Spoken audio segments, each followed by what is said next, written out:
¿Podría repetirse el diluvio universal? Los aficionados a la historia llevan años haciéndose esta pregunta.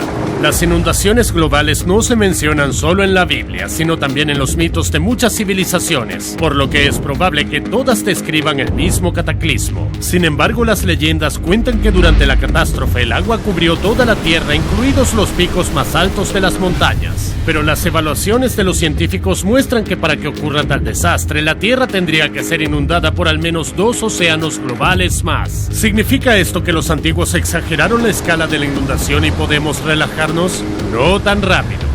Chan Thomas, un exagente de la CIA, está absolutamente seguro de que el diluvio universal no solo puede volver a suceder, sino que definitivamente se repetirá y será en un futuro cercano. Entonces, ¿cuándo y por qué la Tierra será arrollada por esta fuerza invencible?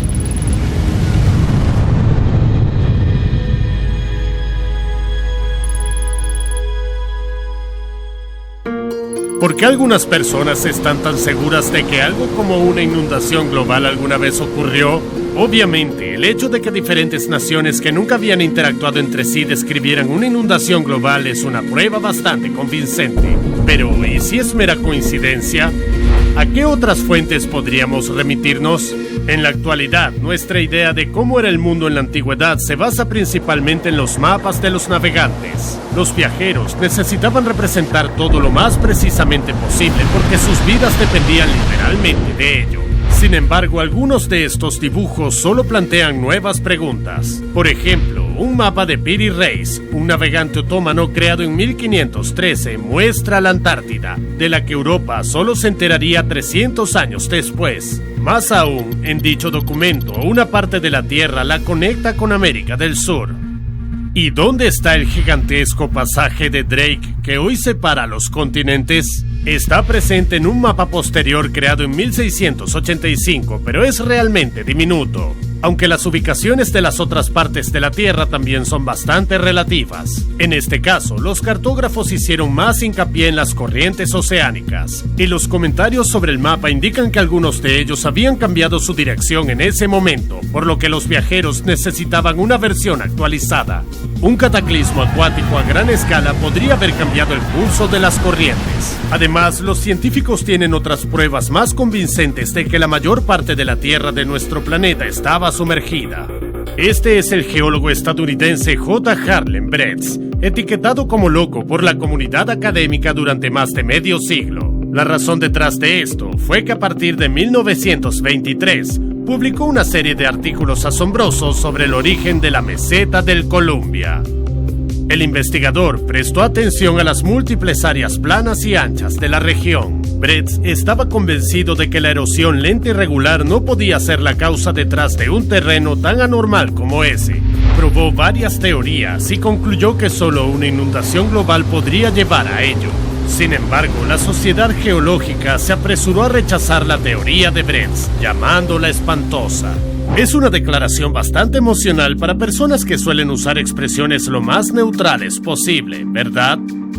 Y mientras sus colegas se burlaban de Bretz afirmando que el investigador simplemente había leído demasiados mitos, los cristianos comenzaron una persecución. Dijeron que el investigador era un blasfemo al intentar combinar el diluvio universal bíblico con la ciencia. Durante décadas, Bretz fue un marginado. Todo continuó así hasta que los avances tecnológicos permitieron la creación de los primeros mapas satelitales. En ellos, las áreas anormalmente amplias de la meseta del Columbia se hicieron evidentes para todos. Y la teoría marginal del diluvio universal de repente se volvió popular. En 1979, cuando Harlen Bretz tenía 97 años, la Sociedad Geológica de América reconoció oficialmente su teoría. E incluso le otorgaron la máxima distinción, la medalla Penrose, como excusa. Pero, ¿por qué hasta entonces los científicos se negaron a escuchar siquiera la interesante sugerencia sin intentar refutarla? ¿Habían estado tratando de ocultar esta información hasta el último momento? Y si en este caso finalmente se hizo justicia, ¿qué pasa con las otras hipótesis de inundaciones consideradas pseudocientíficas que existen hoy? En 1966, un agente retirado de la CIA, Chan Thomas, publicó un libro titulado La historia de Adán y Eva. Fue un avance importante para el autor, porque anteriormente, por alguna razón, ningún editor había estado dispuesto a imprimir su trabajo. Sin embargo, justo después de la publicación, los ex colegas de Thomas de la CIA clasificaron la historia de Adán y Eva. Les desagradó tanto su contenido que el gobierno estadounidense intentó borrar cualquier referencia al trabajo. ¿Y si esos fueran los agentes de la CIA que habían prohibido a los editores publicar el libro? Pero lo más extraño es que todavía no sabemos exactamente sobre qué escribió Chan Thomas. En 2013, activistas estadounidenses exigieron desclasificar el libro, invocando la Ley de Libertad de Información de Estados Unidos. La CIA aceptó la solicitud y dijo que intentaría resolver el problema, pero lo mantuvo en suspenso durante otros 6 años. Solo en 2019, cuando los activistas solicitaron acceso nuevamente, apareció un archivo titulado La historia de Adán y Eva en el sitio web de la CIA, pero solo contenía 57 páginas en lugar de 284 como el original, e incluso muchas habían sido editadas. Pero, ¿qué pudo escribir Chan Thomas en su obra para que incluso 70 años después la CIA considere peligrosa esta información? Las 57 páginas desclasificadas y editadas del libro de Chan Thomas llevan a una conclusión. El autor estaba convencido de que nos espera un verdadero apocalipsis. Además, está destinado a suceder en los próximos 100 años. Thomas afirma que todo comenzará con terremotos y erupciones volcánicas que ocurrirán simultáneamente en todo el planeta. Pero lo más terrible pasará después. Debido a un cambio espontáneo en la corteza terrestre, olas de hasta 2 o 3 kilómetros de altura se elevarán en el océano. Serán capaces de aniquilar no solo ciudades y pueblos costeros, sino países enteros. Y si tal escenario apocalíptico es realmente posible, ¿podrían los terremotos en Turquía y Siria y la actividad volcánica en las islas de Indonesia ser solo los precursores de una nueva inundación? Pero, ¿cómo se le ocurrió a Chan Thomas la idea de que la Tierra moriría pronto? ¿Qué es lo que se supone que desencadena la serie de eventos desafortunados? El exagente de la CIA estaba seguro de que el desencadenante principal sería un intercambio de los polos de nuestro planeta, aunque no magnético, sino físico. En términos generales, la delgada corteza del planeta se deslizará sobre el manto derretido, de modo que el norte se convertirá en el sur y viceversa. Y no son historias inventadas por Chan Thomas, ya que los científicos habían propuesto esta teoría mucho antes que él. En 1953, el profesor estadounidense Charles Hapgood publicó un artículo en el que argumentaba que la corteza terrestre está en constante movimiento porque el campo magnético de nuestro planeta sufre cambios ocasionalmente. Cuando las oscilaciones son insignificantes, los polos físicos de la Tierra solo se desplazan varios kilómetros. Pero en casos excepcionales, según Hapgood, puede ocurrir una inversión completa y el norte se convierte en el sur y viceversa. El científico pensó que estas inversiones eran responsables de la mayoría de las anomalías geográficas inexplicables e incluso cataclismos. Hapgood estaba seguro de que no somos la primera civilización en la Tierra en absoluto. Es solo que todas las civilizaciones anteriores cayeron durante desastres globales, mientras que las que sobrevivieron tuvieron que reconstruir la sociedad desde cero varias veces. Notablemente, Albert Einstein apoyó esta increíble teoría. El libro de Hapgood sobre los cambios espontáneos de polos se convirtió en el primer trabajo para el cual el renombrado físico aceptó escribir un prólogo. Pero incluso a pesar de tal apoyo, las ideas de los polos a la deriva nunca se difundieron ampliamente. Al igual que las obras de Brest, Charles Hapgood y sus hipótesis se convirtieron en una burla para la comunidad científica. Sin embargo, con el paso de los años, las razones para reír son cada vez menos, ya que la evidencia indirecta para esta teoría aparentemente fantástica solo está acumulándose. En 2007, en la península rusa de Yamal, un guardabosques encontró un fósil de cría de mamut. Más tarde, bautizó el hallazgo con el nombre de Liuba en honor a su esposa. La cría de mamut se diferenciaba mucho de sus primos encontrados anteriormente por los arqueólogos, ya que estaba perfectamente conservada. Pero lo más emocionante estaba esperando a los científicos durante la disección. Encontraron restos de plantas no digeridas, incluyendo algunas flores tropicales en el estómago de Liuba. Pero, ¿cómo llegaron las plantas exóticas a la fría Siberia? ¿Significa que antes era un paraíso tropical? Algunos científicos suponen que los restos de mamuts en Rusia están también conservados debido a un cambio repentino y sorprendente de temperatura. Hablando en términos generales, se enfrió tan rápidamente que los cuerpos de los animales muertos simplemente no tuvieron tiempo de descomponerse. Entonces, los mamuts vivían inicialmente en selvas y comían frutas tropicales antes de morir de hipotermia repentina. Así sería si los polos de la Tierra invirtieran su posición.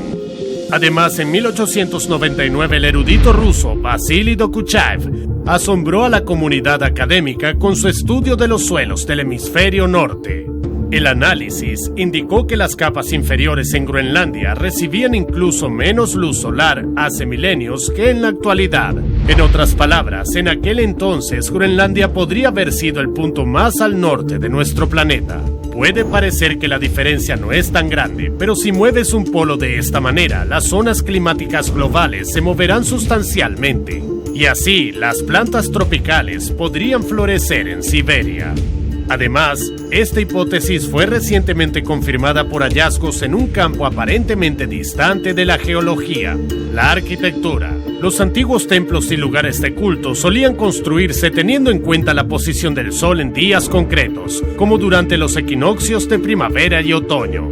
Esto significa que el trazado de estos complejos monumentales coincidía estrictamente con la posición de los puntos cardinales. Y si un polo solía estar en un lugar diferente, la orientación de la mayoría de las estructuras antiguas debe coincidir con él. ¡Qué coincidencia que la pirámide camboyana de Koker no está orientada hacia el punto que ahora conocemos como el Polo Norte, sino hacia Groenlandia!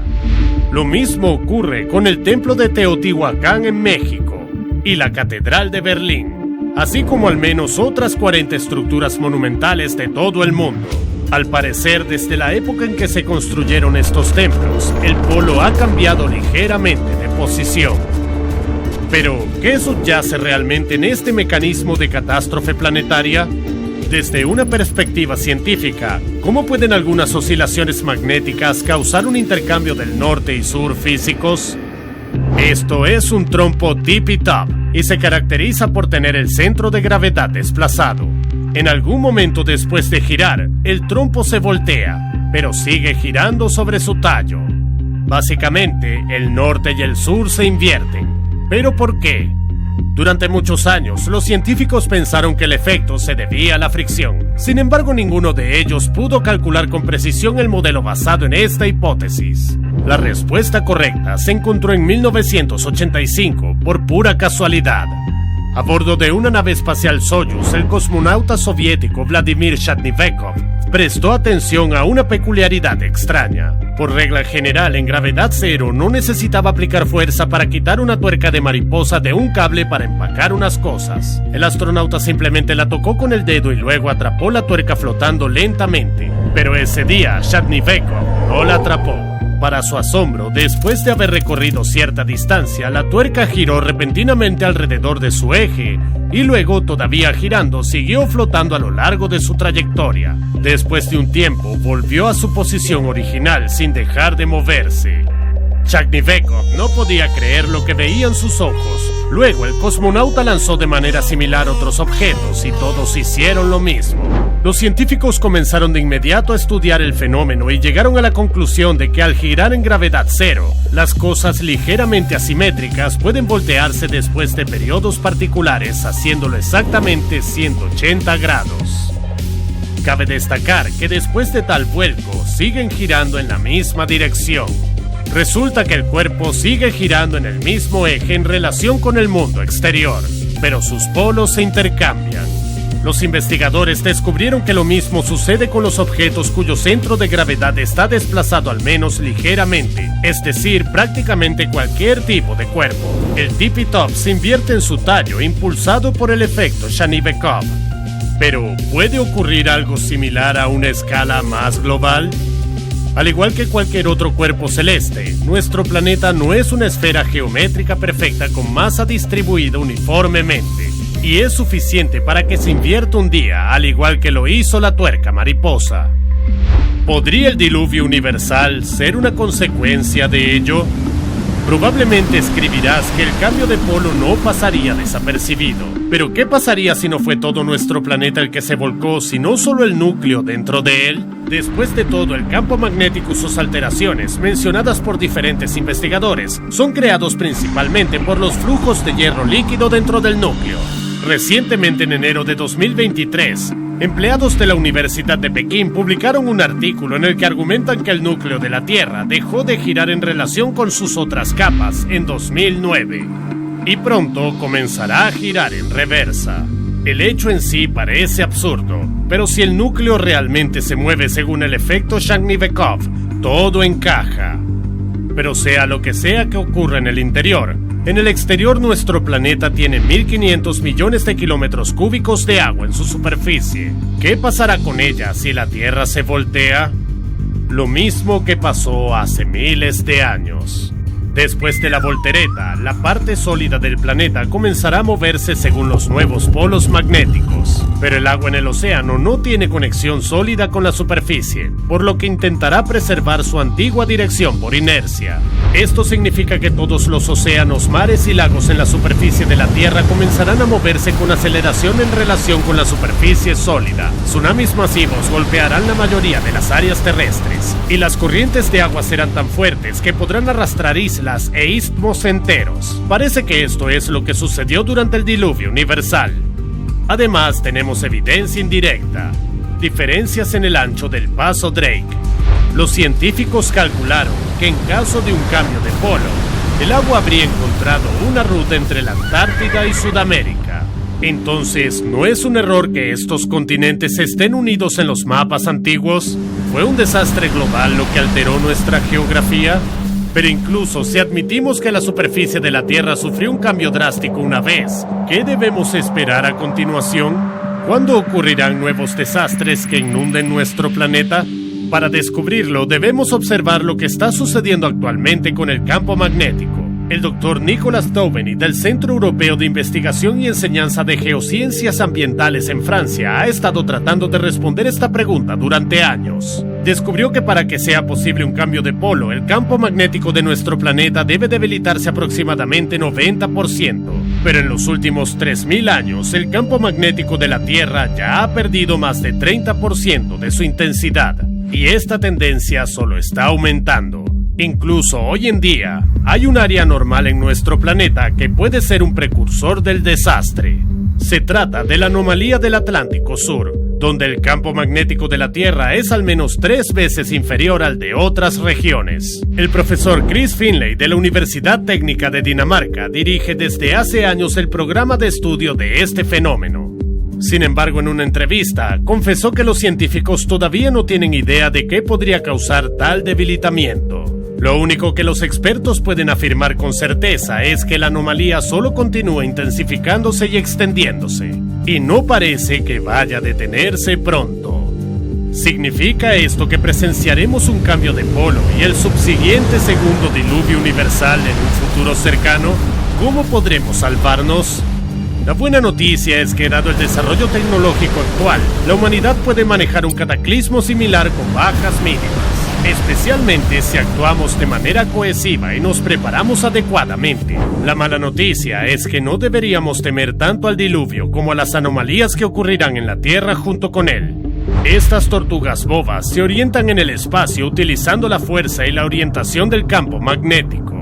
Si los polos de la Tierra se intercambian, los pobres animales no tendrán la oportunidad de llegar a sus áreas de invernada a tiempo y se congelarán hasta morir. Si no te parece un gran problema, piensa en lo siguiente. Aparte de las tortugas, el campo magnético es esencial para al menos otros cientos de especies, desde ballenas hasta aves y murciélagos. Una grave anomalía electromagnética hará que ecosistemas enteros desaparezcan, y sucederá incluso antes de que comience el diluvio universal. Y además las personas también sufrirán. En el año 2003, en la víspera de Halloween, se produjo una anomalía geomagnética en la Tierra. Sin embargo, no fue causado por el movimiento del magma en el núcleo de la Tierra, sino todo lo contrario, un destello procedente del espacio. Ese día, el Sol golpeó la Tierra con una serie de flujos de plasma magnetizado. Aún no sabemos la intensidad exacta de esas erupciones, ya que los dispositivos destinados a medirlas dejaron de funcionar después de alcanzar los valores máximos posibles. Cuando el plasma solar golpeó el campo magnético de nuestro planeta, los aeropuertos tuvieron que cancelar cientos de vuelos en todo el mundo, ya que los sistemas de navegación a bordo de los aviones simplemente se volvieron inútiles. Muchas personas ni siquiera pudieron saber lo que había sucedido, ya que la tormenta geomagnética interrumpió la mayoría de las estaciones de radio. Además, el número de ataques cardíacos y accidentes cerebrovasculares en ese fatídico día se disparó en un 90%. Y lo más terrible es que cuando los polos de la Tierra cambien, las consecuencias serán docenas o incluso cientos de veces peores. Los científicos ya están registrando un mal funcionamiento constante de los satélites sobre la anomalía geomagnética del Atlántico Sur. Cuando vuelan sobre esta área, las máquinas simplemente pierden el control. Probablemente pronto presenciaremos algo similar en toda la Tierra. Significa que las personas se quedarán sin ninguna comunicación. Vale la pena mencionar qué tipo de caos estallará en nuestro planeta si el Internet se cae en cada rincón durante muchos años. En el primer día, las grandes empresas de todo el mundo perderán miles de millones de dólares, pero probablemente su administración no se preocupe tanto por ello, ya que los sistemas bancarios también dejarán de funcionar. Después, los teléfonos y las computadoras se convertirán en chatarra de metal, ya que la tormenta geomagnética que inunda la Tierra puede provocar cortes de energía prolongados en todo el mundo. Y además de todo, las personas se quedarán sin electricidad. Si el diluvio universal acabó con la civilización hace miles de años, hoy podríamos volver al sistema comunitario primitivo, incluso antes de que ocurra el desastre.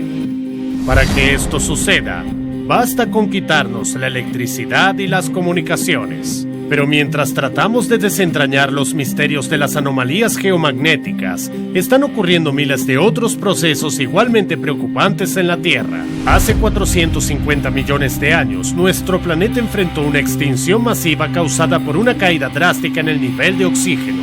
En ese entonces fue el enfriamiento abrupto, como resultado del cual las plantas en todo el planeta dejaron de fotosintetizar. Sin embargo, hoy en día, el nivel de oxígeno en la atmósfera también está disminuyendo constantemente. Esta vez, todo se debe a la actividad humana. Al parecer, numerosas catástrofes compiten por el derecho a destruirnos. ¿Piensas que tenemos alguna posibilidad de sobrevivir y reconstruir la civilización desde sus cimientos?